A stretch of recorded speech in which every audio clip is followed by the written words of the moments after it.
நேற்று நடைபெற்ற ஐபிஎல் போட்டிக்கான டிக்கெட்டுகளை கள்ளச்சந்தையில் விற்றதாக 11 பேர் கைது செய்யப்பட்டிருக்கிறார்கள். இது தொடர்பான முக்கிய செய்தியை பார்த்துக் கொண்டிருக்கிறோம். கூடுதல் விவரங்களை செய்தியாளர் சாலமன் வழங்க கேட்கலாம். சாலமன், வணக்கம். கைது செய்யப்பட்ட இந்த நடவடிக்கை தொடர்பான முழு விவரங்கள் என்ன? சென்னை சேப்பாக்கம் மைதானத்துல நேற்று இரவு சென்னை சூப்பர் கிங்ஸ் மற்றும் மும்பை இந்தியன்ஸ் அணிகளுக்கு இடையேயான கிரிக்கெட் போட்டி ஆனது நடைபெற்றது.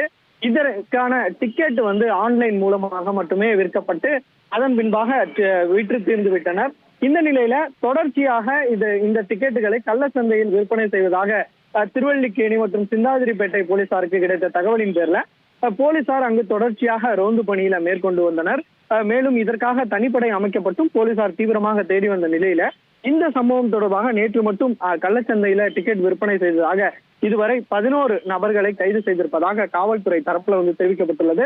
மேலும் 31 பிளாக் டிக்கெட்டுகளையும் பறிமுதல் செய்யப்பட்டிருப்பதாக காவல்துறை தரப்புல தகவல் தெரிவிக்கப்பட்டுள்ளது. மொத்தம் திருவல்லிக்கேணி காவல் நிலையத்துல 4 வழக்குகள் பதிவு செய்யப்பட்டு 9 நபர்கள் கைது செய்யப்பட்டுள்ளனர்.